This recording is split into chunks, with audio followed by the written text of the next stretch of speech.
Thank you very much. Thank you to all the brave hearts who managed to be here today, and thank you for waiting patiently. Truly appreciate. While we move on to the grand finale, it reminds me of a quote that Ratan Tata once said, all of us do not have talents, yet all of us can have an equal opportunity to develop our talents. While we embrace all of those participants who have ensured that they live up to this particular vision, let us take this opportunity to celebrate. I am Aruna, a part of Deloitte, and very happy to host this evening. The Bombay Chamber of Commerce and Industry, thank you, India's oldest running chamber, through its Diversity and Inclusion Committee, led by the chairperson Meenakshi Priyam, is taking initiatives to develop and nurture inclusive workplaces. Today is the culmination of the entire process, and believe me, it's not been easy. I'm sure when Nikhil comes up to talk about the nomination and the evaluation process, you'll realize the rigor that we underwent to get this award up and running. To open this evening and for the spotlight celebration, it is my honor to invite Ms. Pinky Mehta to the stage, President of the Bombay Chamber and CFO, Aditya Birla Capital Limited. Ma'am. You should know that she is only the third woman to hold this prestigious role in the 189th year history of Bombay Chambers.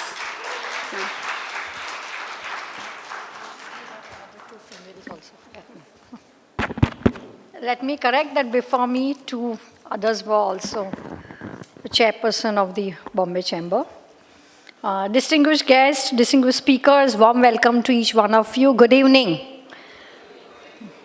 According to Pat Weathers, the Chief Talent Officer at LinkedIn, when we listen and celebrate what is both common and different, we become a wiser, more inclusive, and better organization.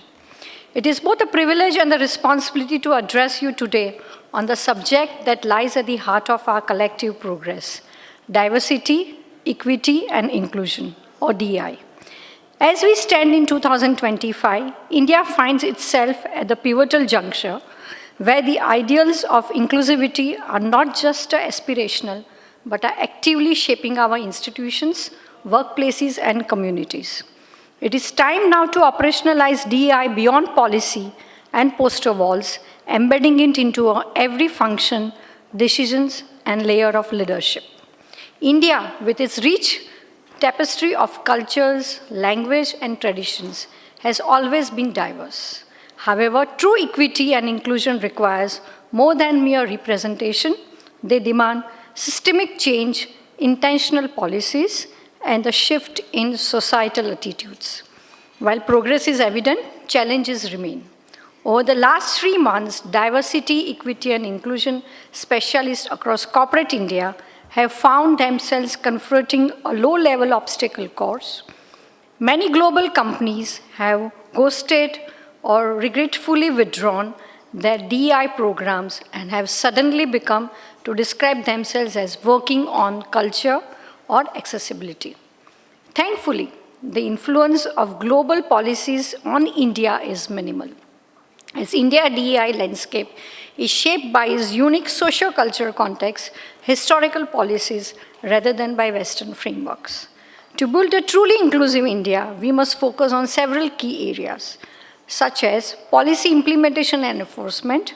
It's imperative that DEI policies are not just formulated, but are effectively implemented and monitored. This includes setting clear targets, holding institutions accountable, and ensuring that DEI initiatives are integrated into our core values of organization. Second thing is a support system. Establishing mentorship program, support networks, and safe spaces can empower underrepresented groups to thrive. Initiatives like the lactations room at the IIT Delhi are exemplary in providing support to women balancing their professionals and personal responsibilities. The third thing is community engagement. Engaging communities in the DI efforts ensures that policies are effective of the need and realities of diverse groups. When the Bombay Chamber first set to recognize the DI initiatives, our vision was clear: to create a platform where companies could not only measure their progress, but also celebrate their achievements and reflect on the areas of growth. Today, as we mark on this third edition of our awards, we take pride in how far we have come and look ahead in optimism and commitment and a shared purpose. Together, let's celebrate today the spaces where every individual, regardless of their background, feels valued and empowered. The journey towards a truly inclusive India is ongoing, but with the collective efforts, unwavering commitment, and the shared vision, we can build a future that reflects the diversity and the richness of our nation. Thank you.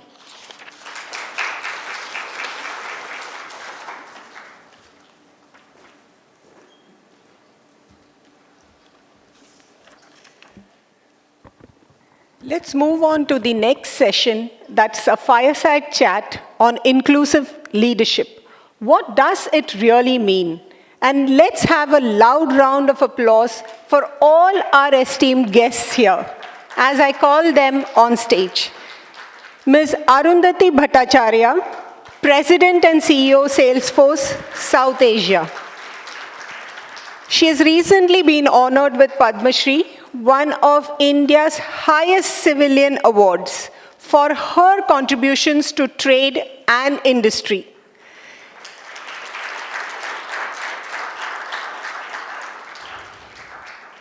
I'm sure you'd also know her as the first woman chairperson of SBI. If I continue reading, it'll take us a little bit more time because I have 2 full pages on all of her achievements, and I've tried to make it as concise as possible.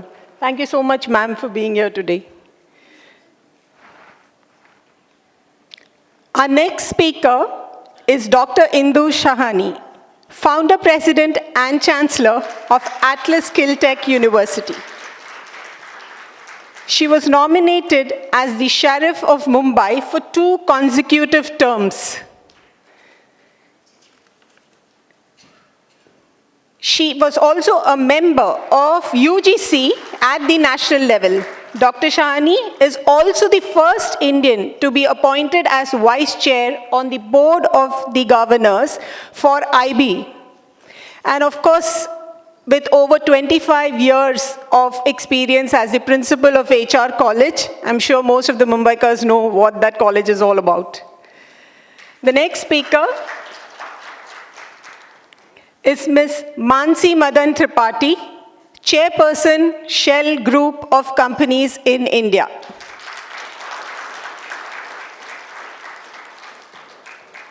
And Senior Vice President, Shell Lubricants, Asia Pacific.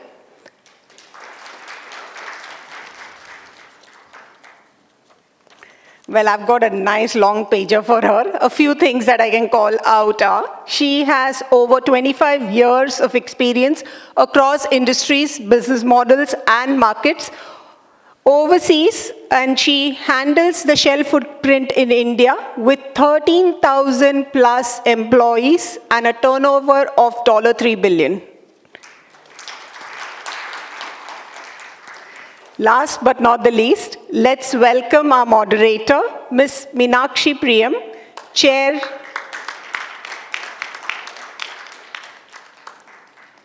DEI Committee, the Bombay Chambers. She is also the Senior Vice President and HR Head of the Automotive Sector at Mahindra & Mahindra. I have a long line for you, pager for you as well. The ones that I can clearly call out is the fact that she was most recently featured in the top 50 HR thought leaders of 2025 by ET HR World. Thank you. Thank you so much. Check, yeah. Great. I'm feeling actually the vibe and the aura of so much good and great work, and such a privilege to have the three of you on the stage with me. I thank you so much for joining us. Thank you for taking the time to be here. I know only when a topic sort of really touches your heart, you make this effort to come here and be with all of us. I can promise you one thing, that everybody in this room is here because the same topic touches their heart as deeply. And you guys, all three of you, are such a shining example of what we're going to talk about today, which is about inclusive leadership. As I start, I think when we started the journey at Bombay Chambers, one of the things we spoke about in the DEI committee was the fact that how do we enable every person, irrespective, it's not just about gender, it's not just about ability, it's not just about experiences, it is about so many more things. How can each person become the best and be the best they can be at where they work and where they come in?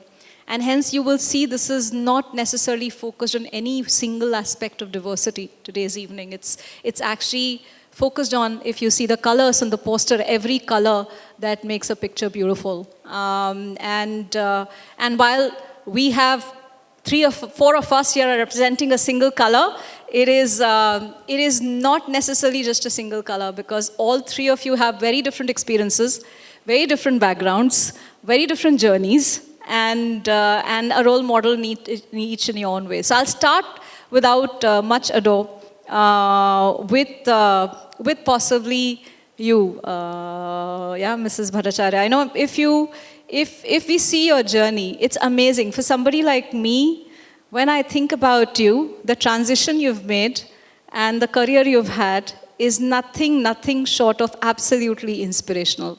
To think that somebody could succeed in such different environments, from leading one of the largest public sector institutions to be leading Salesforce today with what you're doing is just possibly, I don't know if case studies can also be made of. So it must be really unique. I really want to understand from you, what enabled you to succeed like this across such a spectrum of transitions that you've made? Well, I suppose, first of all, thank you very much for having me. And I'm honored to be on the panel with such, shining examples of women leadership. But what enabled me to succeed probably is the fact that I was always very curious, and I was willing to learn from anybody and everybody. So that, I think, is very important, being rooted to the ground, not playing the victim card, allowing yourself to learn lessons from whatever you're listening, from the feedback you're getting. I've been called very coachable by when I was much younger. So probably, the ability to take all of that in, and the ability to sort of, keep learning and keep changing with the times, evolving with the times. Sometimes I remember, my father used to tell me that when you're getting into a new environment, you should be like a cockroach. So I said, what's that? So he says, you have to pretend to be dead. Don't talk too much, just listen, be like a sponge. Absorb as much as you can, because the time to talk will come. But it's not as soon as you get into an environment. Allow others to lead so that you know which way to go. So I suppose I have sort of internalized that, and I have followed that means that way everywhere. And again, as I said, I don't mind learning from my secretary. I don't mind learning from the board. I'm open to anybody as long as it's sort of teaching me a lesson. So I think that's something that's enabled me to survive, yeah. That's just amazing to hear, and to stay with us for longest period of time. The power of curiosity and being open to learning and perspective as you transition. I think it's amazing. I do have many follow-up questions with you, but I'm going to come back to them. Let me come to you, Mrs. Shani. thank you. You know, for many of you, you may not know, we cannot let go of DEI Award, any edition, without having Mrs. Shahani.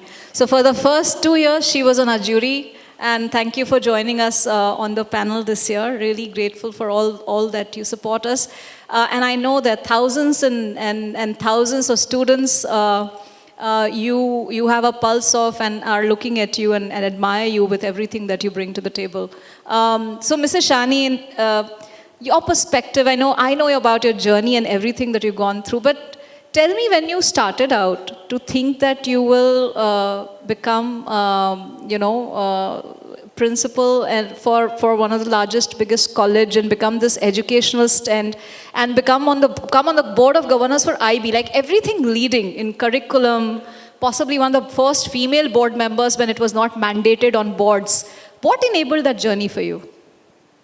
Thank you so much, and it's absolutely a pleasure for me today to be here. Thank you, Meenakshi, of thinking of me, because today, I think, is a bit of an emotional moment for me. I think my husband, who's not around with us any longer, Mr. Ranjit Shahani, he was the president of the Bombay Chamber of Commerce, and to him, the Bombay Chamber was very, very, very important and precious. And for me to be here today, which is his birthday, it's very special for me. It's really special. Now to your question. The question that you asked, I have to say that there was a woman behind me who actually helped me to make this decision. I was in the final year of my master's degree at Sydenham College, and they had asked me to teach, and I was sent into a class with people like Rakesh Jhunjhunwala there, and Ronnie Screwwala there, and you know, the works of it, Uday Kotak there, and so on. And I managed to teach that one lecture, and so the principal came back and told me that we want to offer you a job, a job of a lecturer. Now, at the same time, I was very tempted because Unilevers had, or Hindustan Levers then, had opened up for a job of management trainee for MCOM students. I was doing my master's MCOM.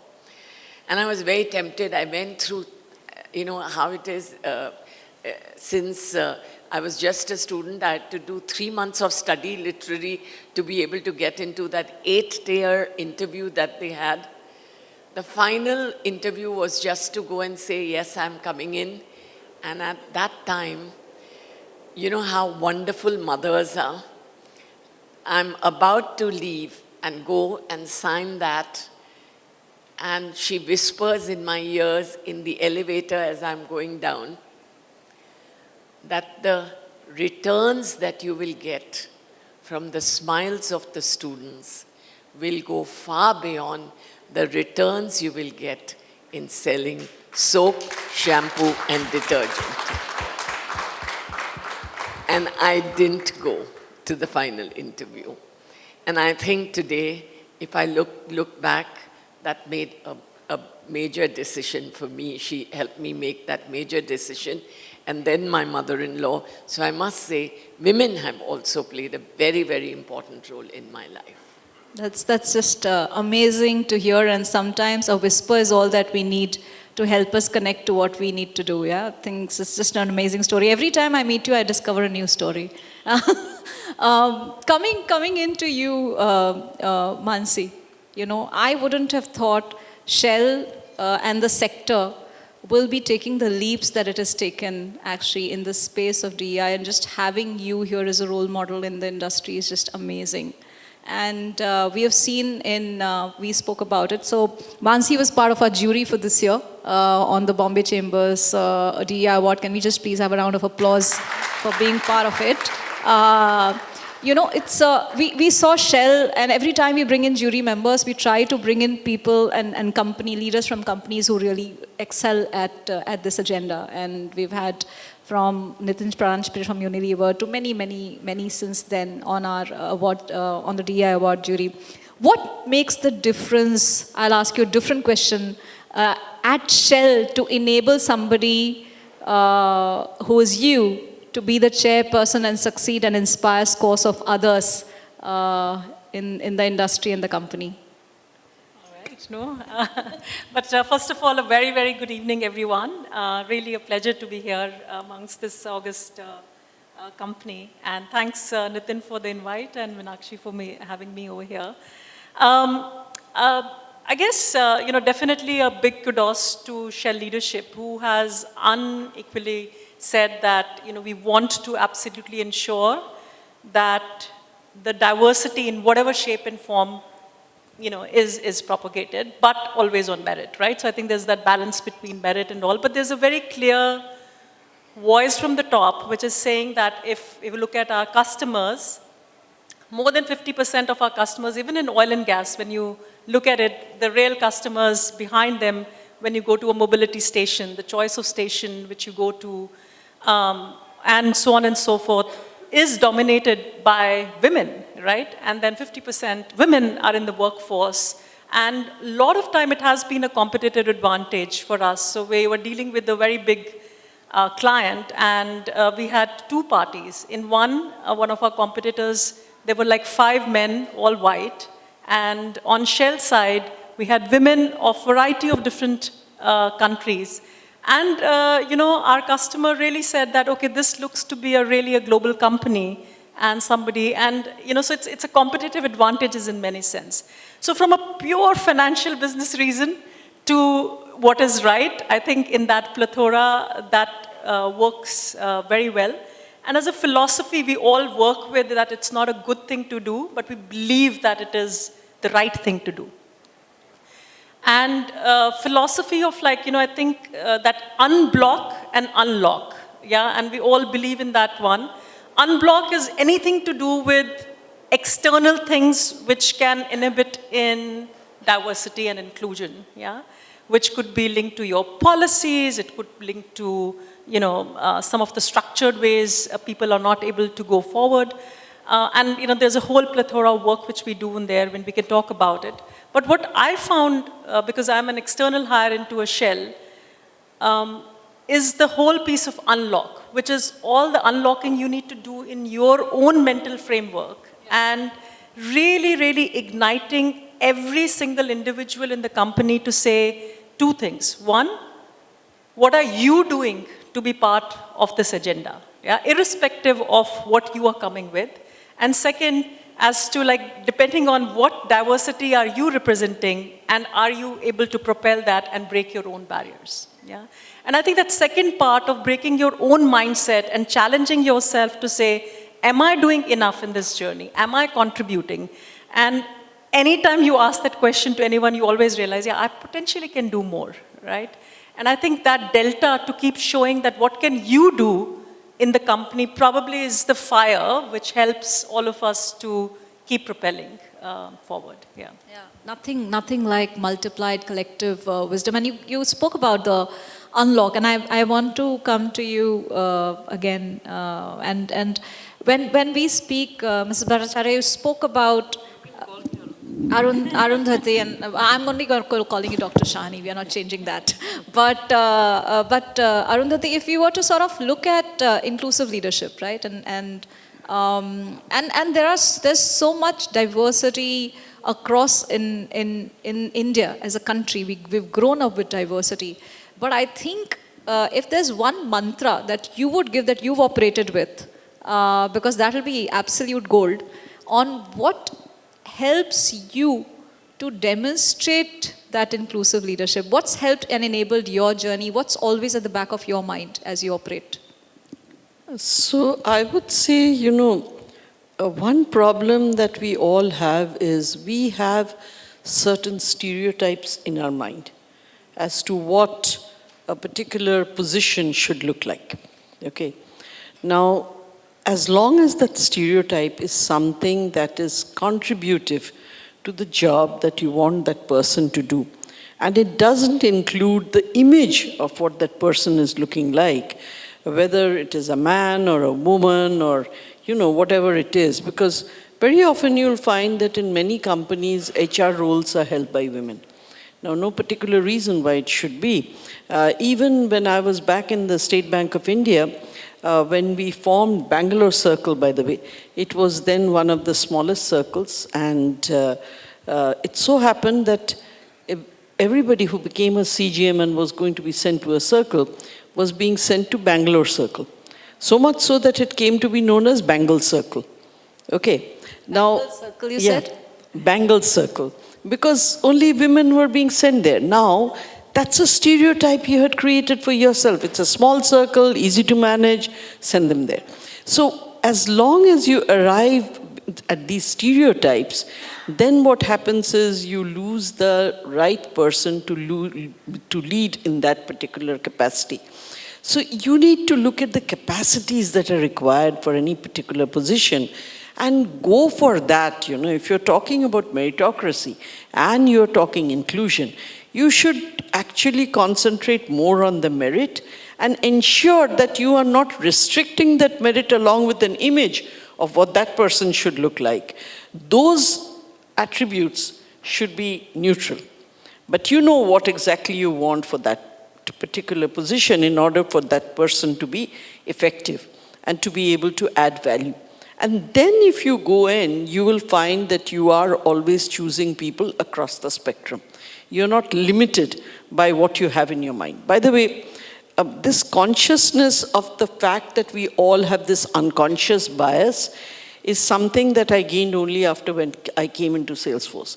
I thought I was a very, unbiased person, that I had a lot of awareness about all of these.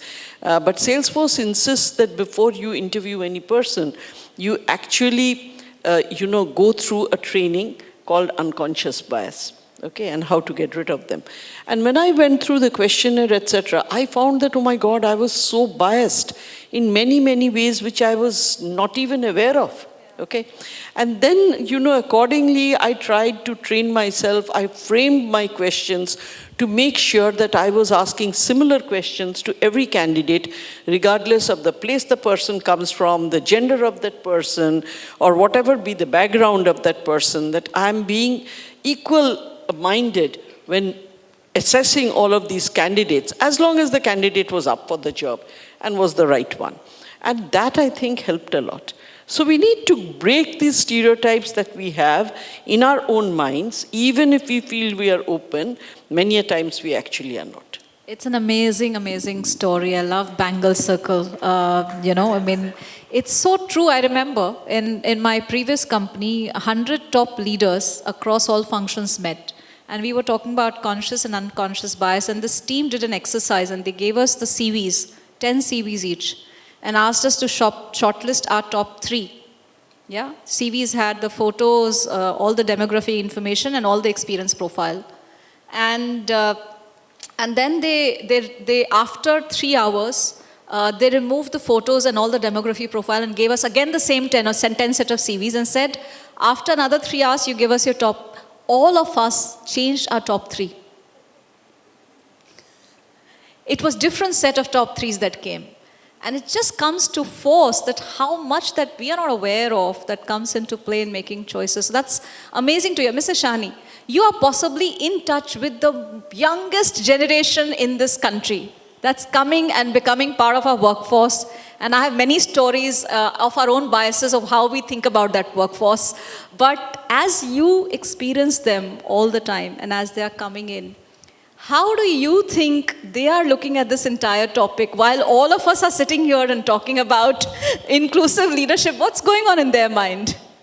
So I'll tell you what's going on in their mind, because a lot of them, I met a whole lot of students and I asked them, what do you feel about this? The questions that, I put them.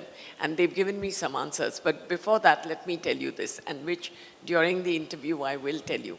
But let me tell you this. First of all, let me talk about my biases and stereotypes, as Arundhati just talked about. I think all of us have, especially, and I'm going to talk as an educator and from the reign of education. They always feel that the boys are going to top the math exam. The boys, right? And that they will keep promoting JEE. They'll show four boys, 5 boys topping it, and so on. In HR college, when I was there, I'm happy to tell you that, and it's a commerce college, and again, very male-dominated kind of outlook to, they're going to become chartered accountants, or they're going to become, CAs, do CFAs and things like that, or investment bankers. And when you saw the exam result, out of the top 10 would be 9 girls, year after year, year after year. And I had to literally have reservation for boys at HR college. And that's not a joke. It was happening all the time. However, I used to follow up their journey after that. And I think that's where they needed more support once they came out of the college and where they had performed. They needed that confidence. They needed to be told that they are going to make it and they are going to do well. That was very important. Now, so that's a stereotype I think, first of all, we live with. Currently, as I see the younger generation that's coming in, the stereotypes are not so much about male-female. The stereotypes go beyond, our biases go beyond that. And I think that is going to be a new kind of a bias that we are going to all develop, especially as I see it. And I run a design school, ISDI, the design school. And design, you're going to attract all kinds of students. And we judge them by, and I did face problems when I saw that a lot of the people are his, her, whatever they want to call themselves. And we didn't have bathrooms for them, right? Because we were college and we always had a male-female. And we started developing,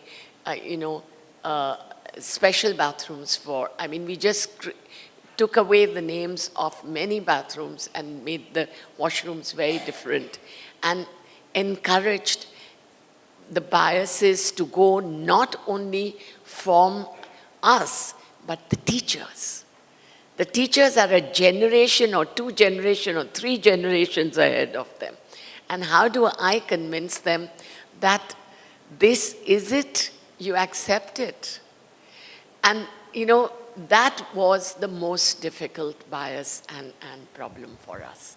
But I think because it was a design school, we accepted it, and now it's getting accepted all over our programs. Even the technology, and we have more girls now. The latest admission list that I have seen with people coming in for my BTech program in AI and ML are girls than boys. That's good too. That's really, really. But one thing I just wanted to comment, but you said that, after getting out of college, probably they need the maximum support. Because now I'm in the IT industry. While 46% of the STEM graduates in India are women, but actually when it comes to jobs, not more than 28% candidates are women. What happened to that lost people? So it is true that, people, especially women, they have to find that confidence within themselves to put up their hand, to participate, to get out of the house, to be agreeable to be posted in various places. They have to fight a lot of social battles in order to do that. Their parents will allow them to work as long as they are sort of located in the same city and within confines. And in fact, even when I got into banking, my parents' idea was banking was sitting in a tiny room and counting money. That's all they knew about banking. They had no idea, what banking was all about, which if they had known, I don't know how much they would have encouraged it. But the fact remains that, this transition from academics to actual careers is still to happen. And especially in India, And I think we need to have programs to support that. That's an amazing, I mean, you're right, absolutely. And from the 26%, less than 10% get to middle management, and even smaller after that. And that's been constant leak that we see often.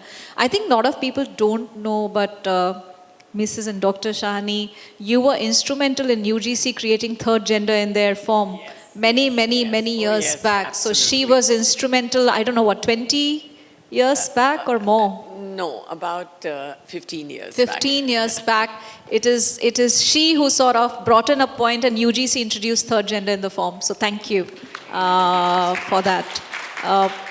Coming in, I mean, coming in from an ability perspective, we spoke about, of course, gender and all genders. From an ability perspective, and I remember from Shell submissions of the work that happens on differently abled. And you were also part of the jury this year. Mansi, two questions to you. I think one is, what do we need to do further on building better, more inclusive environment on differently abled? And second is, what's your reflection as a jury member this year for the audience? Yeah, I think, let me answer it also in two parts. One is, I think we are still talking of like diversity, equity, inclusion. But the more, I study the topic and the more I realize, what really makes the final difference is the journey from now inclusion to belonging. Yeah? And I think that piece where the whole culture doesn't, say, okay, now I'll have the people, which is, diversity, then I make them feel included. But how do we really make them feel that they belong to this place? And I think that's the journey which we need to make. And specifically when it comes to specially enabled, that whole feeling that, it's not that, you just came here, and, we have so many differently enabled individuals with variety of different needs. The most important thing which they want about is not treating them differently and making them feel that they are at par and equal. And that is where our endeavor is to how do we make our back-end system so good that they feel that they belong to this place. Yeah? So for example, so all our text on the website, are audible, right? All our PowerPoints, everything which we ensure are audible in that sense for all individuals. We have a full ensuring that anytime we are making any kind of a construction, it is equally accessible to not only, visually impaired or physically impaired. We involve them in the design thinking whenever we are trying to make a new building or anything of that sort. And we involve them in terms of saying what else needs to be done. We typically would have, sign language along with big town halls and so on and so forth.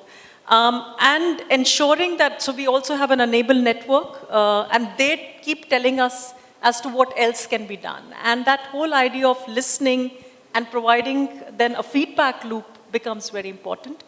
Most importantly, ensuring that we are employing them. So we do have a silent shift on our retail station where the entire, our fuel mobility station is run by people who cannot speak or hear.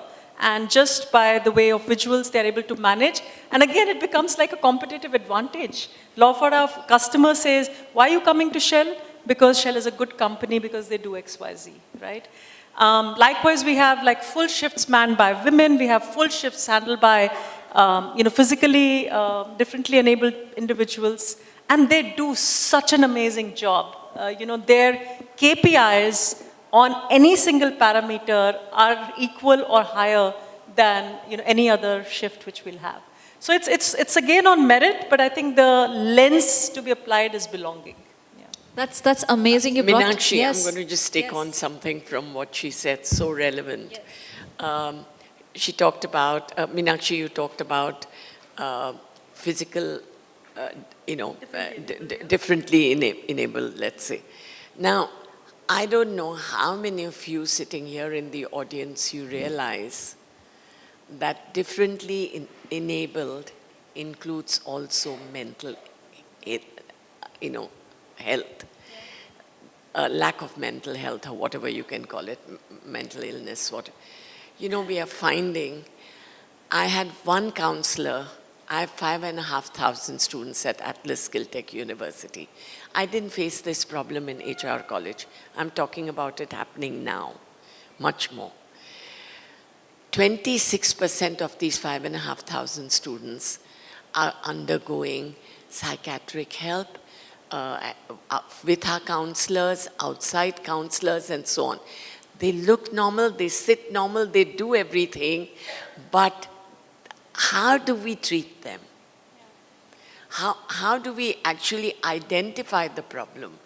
And so often, you know, the teachers just feel that they didn't behave too well in the class.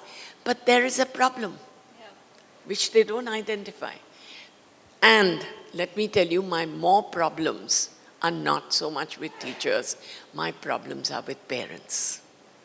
Parents don't accept it. And no one is understanding it is growing. It's like literally a fire that's growing. So just wanted to. No, I think. Sorry, I had to. Yeah, I just wanted, because this is a chamber of commerce, so that's why I wanted to bring this idea. So I was talking to this friend of mine. She leads an NGO called Enable India.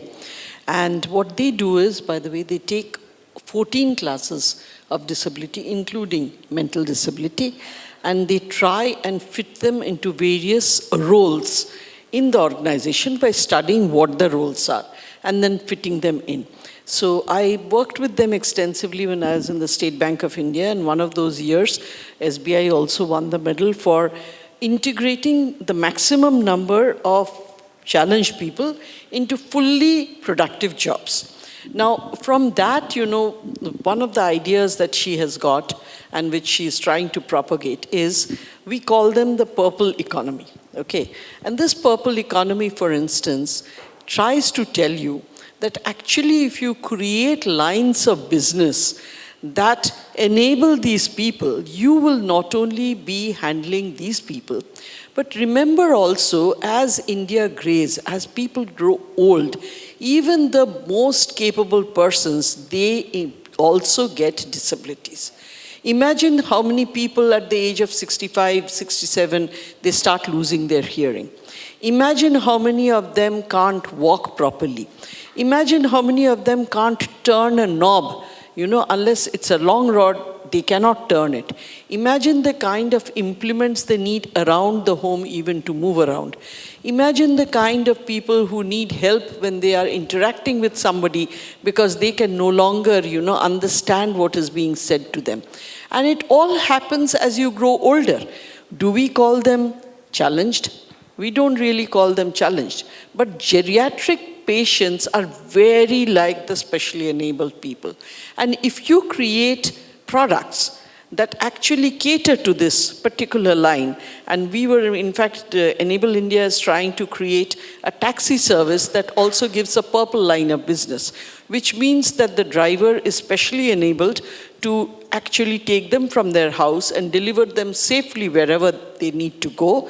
And, you know, the drivers are sensitized, they are taught, they have created the whole business model and actually tried it out on a pilot scale, and it's working really well. It's not that, you know, these people are not, if you cater to them, it's not that you are going to make a loss. They are also a part of the population, and if you serve them, you will actually be doing a favor for anybody who's growing older. Imagine also the website of a bank. How difficult it gets for you to handle it as you grow older. You are not able to read the CAPTCHA, you are not able to type in things properly. In fact, in my UAT team, you know, the team that used to determine whether an application should go live or not, I used to deliberately have a few people who had special challenges to see whether they could do it. Because if they could do it, then 85% of my customers would do it, because I had a lot of old customers as well. And they used to feel totally helpless. Ultimately, somehow they would stagger into the branch because they're not able to handle all of these things. We have made it so complicated for them. So the fact is, you know, we have to look at the differently abled in a different light. They are not a portion of the population that should be ignored, because more and more as a country grows, you will have many more people coming into that category. And it's the same with mental challenges. They have mental challenges as well. How do you solve for them? How do you ensure that their money is well guarded? How do you ensure that you can give them a trustee or somebody who looks after that and does it with trust and with proper, respect for the person? Because if you can do that, believe me, a lot of these older people have a lot of money. It's not that they lack in money, it's just that they don't have people who understand their challenges and rise up to them and give them the products. So actually creating lines of manufacturing items, creating lines of service for such people makes sense. We have to explain that, they are not people that needs to be cast aside because they have nothing to contribute, they are not going to add economically to the country. That's not the case at all. So I really wanted to make that case for these people, because I think it's very important for us to understand. And only when you understand that this can affect anybody and everybody, then you begin to get that inclusive, outlook. No, absolutely. And there couldn't have been a better way of actually summarizing it. I mean, what a power-packed session it's been. I'm amazed at the kind of things we've covered. I mean, let me just sort of reflect, right? I think we heard from Arundhati, the power of curiosity and always being open and learning from anywhere. And that's actually creates a role model like her and enables you to succeed everywhere. I think that was a very powerful summary of what can enable transitions, enable inclusion. I think, Mrs. Shani, you spoke about women behind you and a tiny whisper around the impact that you could make, and that went a long way to, wow, what a trajectory it's been for you. And I think every whisper and every mentor and every person who stands behind us makes a difference. It's an amazing story to hear. I mean, Mansi, you spoke about a company that takes a bet with meritocracy, doing good by being good in many ways, yeah, and still upholding everything and unlocking potential that enables you at Shell to be and thrive the way you are thriving, and scores of other people who are thriving at Shell. Amazing to hear that. We heard about stereotypes. And from you again in terms of Arundhati, on how stereotypes can actually take away from each of us, and how every day we have to work on it, because none of us ever become perfect at it. I think every day adds an unconscious bias, and we have to actively work on that unconscious bias to remove it. And that was an amazing take.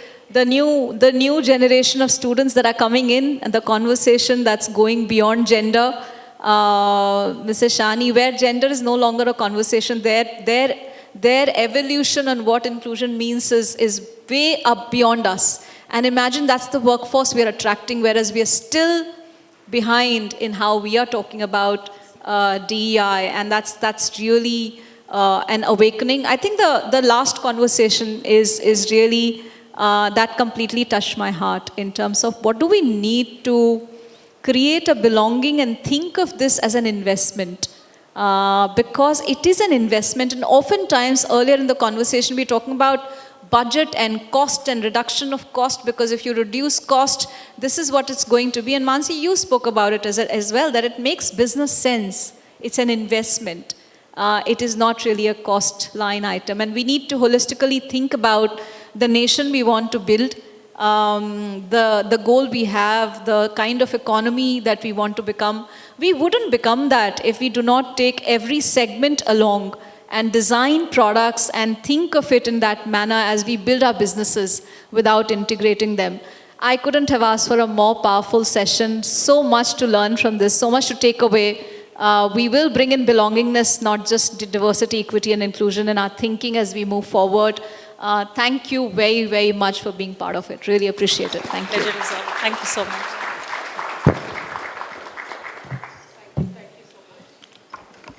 Well, I'm from Deloitte. Can you please have a couple of minutes? Just a minute.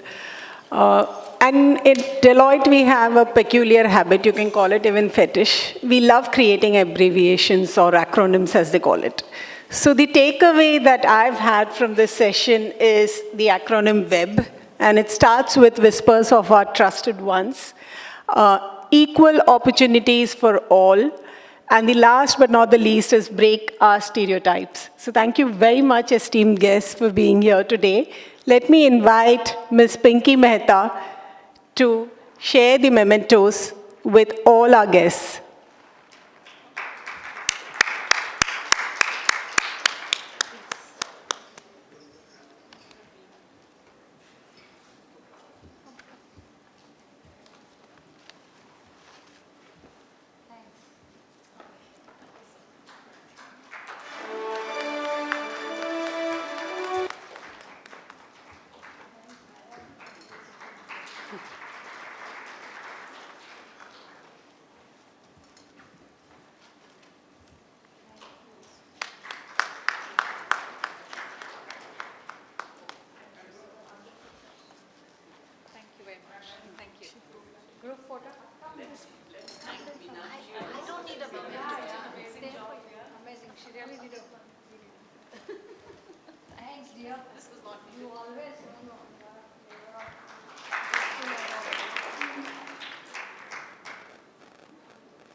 It's time that we all have been waiting for.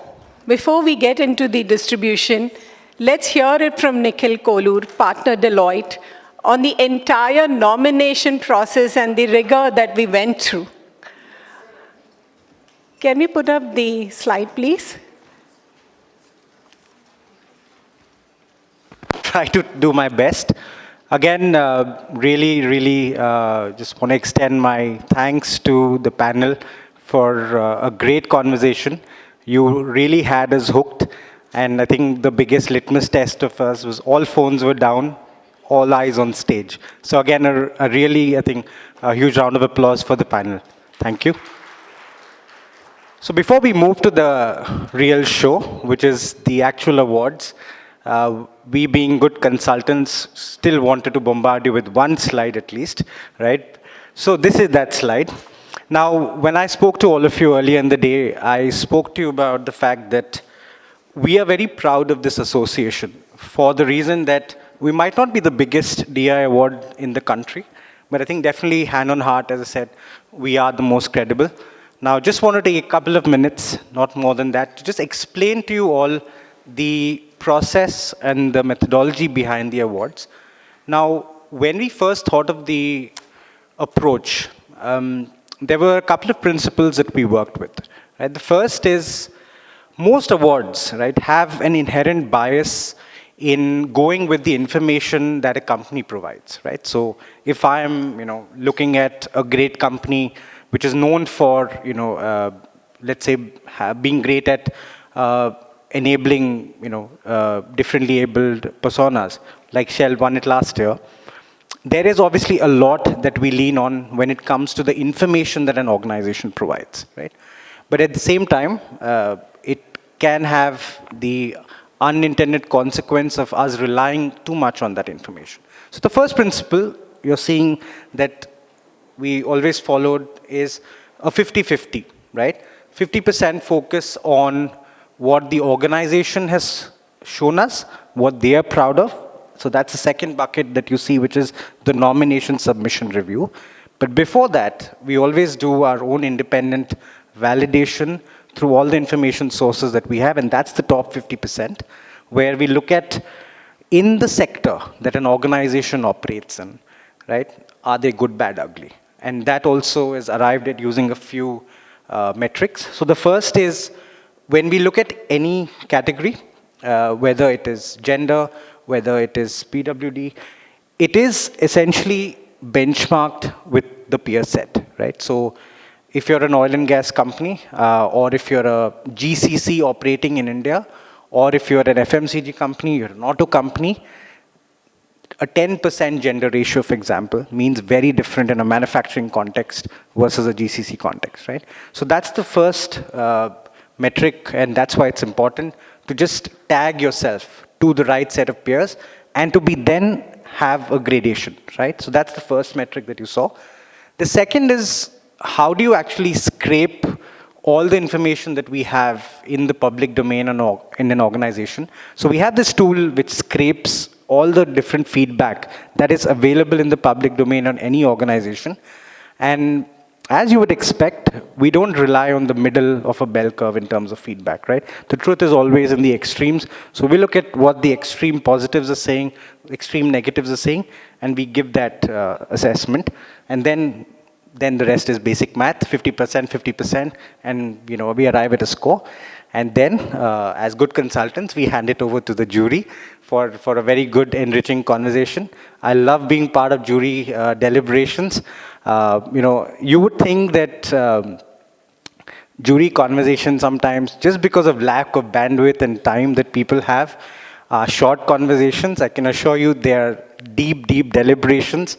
And this time was no different. I think we spent about 2.5, 3 hours to go through, all the different nominations. So again, just a huge round of applause to the jury for making time and, giving their time.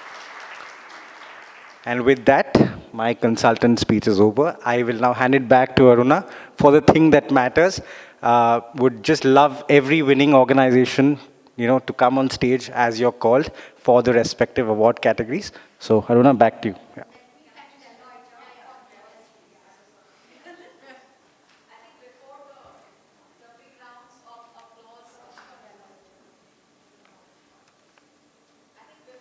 Large, big rounds of applause begin for the winning companies, and not to take away any thunder from those, I do want to sincerely thank a few set of people.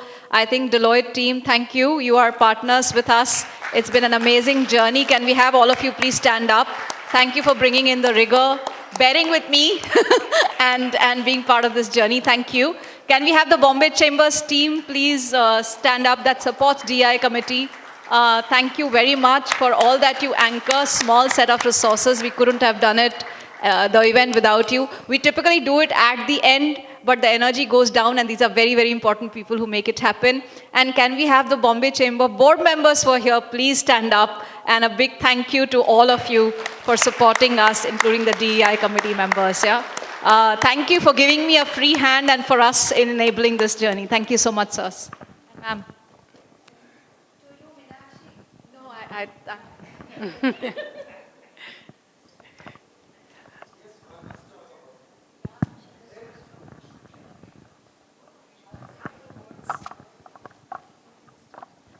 See, honestly speaking, whatever you are saying today is a culmination of everybody's effort. I appreciate, but the leader, Meenakshi, who has been driving all of us, including the board members, the way we should be, and making this happen. And I can tell you, I have been a part of this for last 3 years, and every year we are doing better and better. And with your leadership, I'm sure we will keep doing it better and better. Thank you once again.